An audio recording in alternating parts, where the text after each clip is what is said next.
Olá pessoal, tudo bem? Estamos aqui novamente para mais um quadro Saúde Financeira e hoje nós vamos continuar aquele assunto que a gente já tratou aí nas duas últimas semanas, que é a respeito dos derivativos. No primeiro vídeo nós falamos de forma genérica sobre todos os três tipos disponíveis no mercado, né? E na semana passada a gente falou um pouquinho sobre contrato a termo. Hoje nós vamos falar sobre contratos futuros, né?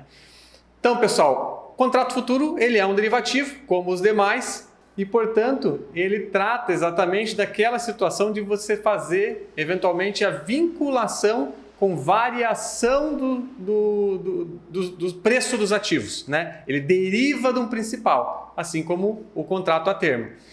E quando a gente fala do contrato futuro, ele vai ter aquela mesma cara, aquele mesmo formato. Ele vai ser um acordo entre partes de um compromisso de uma compra ou venda, né, futura, numa determinada data, por um determinado preço.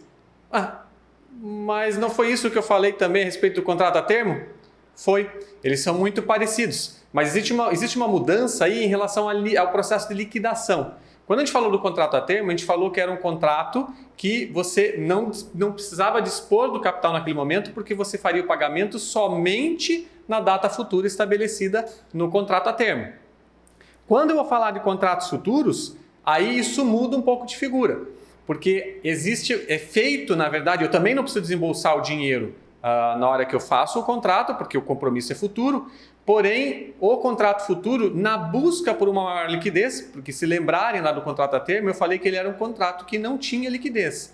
Então, o contrato futuro ele faz exatamente um ajuste diário de preço, né, para fazer uma adequação e permitir a liquidez no ativo, ou seja, ele poder ser negociado em bolsa. Então, são contratos mais padronizados do que o contrato a termo. E é exatamente o contrato futuro aquele que você ouve muito o pessoal falar em trade, né? Day trade ou swing trade, quando é um período de mais de um dia. A questão é que você tem exatamente essa situação envolvendo a liquidez do contrato, mas a cara dele, o formato dele acaba sendo muito parecido, né? Então o que a gente chamaria atenção? Além daquelas condições lá que a gente tem em relação aos ativos ali do preço, data futura e do compromisso, naturalmente, você tem a questão da variação diária do ativo. Então, por exemplo, se eu faço a compra de um contrato futuro, ele vai ter que fazer um ajuste na minha conta. Vamos supor uma situação em que eu comprei um contrato futuro de dólar, né? Já vamos falar o porquê disso, mas eu comprei um contrato futuro de dólar e daí, de um dia para o outro, eu estabeleci um preço lá na frente, já que eu vou pagar, né? Mas assim, de hoje para amanhã, o preço do dólar caiu. Quando eu estou com contrato futuro, é como se eu estivesse posicionado na moeda. Portanto, se o preço do dólar caiu, eu estaria perdendo valor. E, portanto, é feito um débito na minha conta para ajustar esse preço, né? O inverso também seria verdadeiro. Se o dólar tivesse valorizado, eu receberia um crédito em conta. O fato é que esse ajuste diário permite que eu, no dia seguinte, se eu quiser me desfazer daquele contrato, eu posso comercializar ele na Bolsa de Valores e fazer o intercâmbio, vamos dizer, passar para frente a bola, né? E por isso também que ele é um contrato muito utilizado pelos traders, é um tipo de contrato. E daí você tem, por exemplo, no caso do dólar, você tem o contrato de dólar e o de mini dólar. Mas enfim, quais são os tipos de contrato, né?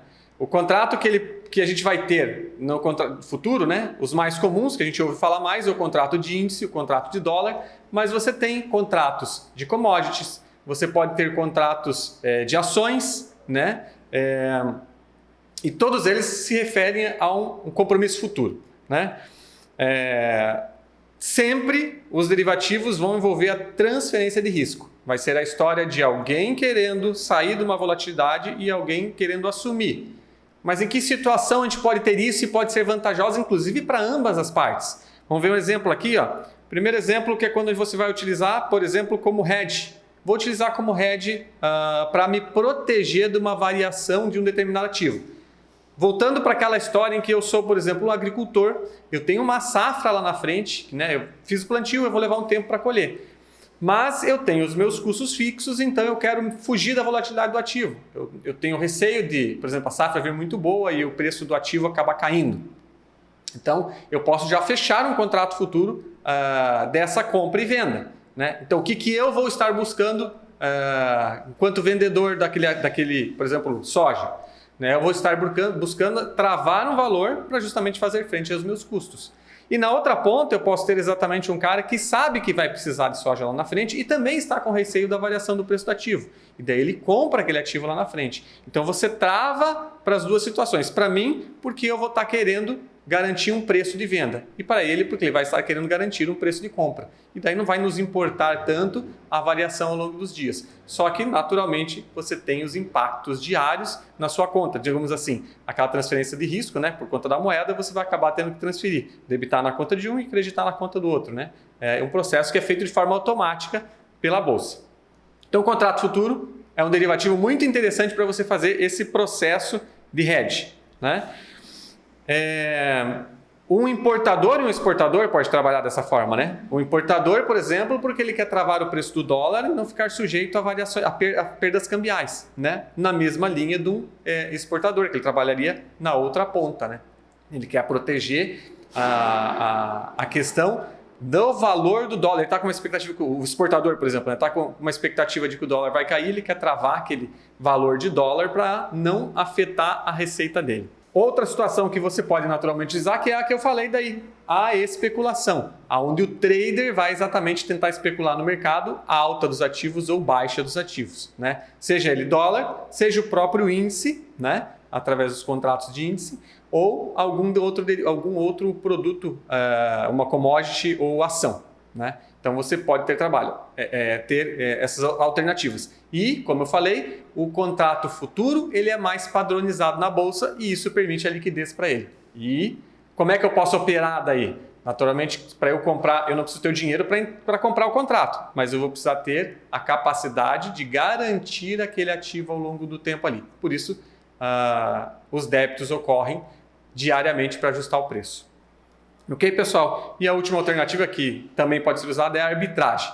A arbitragem é quando a pessoa quer ganhar, por exemplo, ele vê um preço, tem alguma distorção de preço num ativo num país em relação ao outro, ele vai fazer a arbitragem entre duas posições. Ok, pessoal? Esta foi mais uma das alternativas de derivativos. Falaremos sobre mais uma na próxima semana. Aqui é Rossab, planejador financeiro, e até a próxima.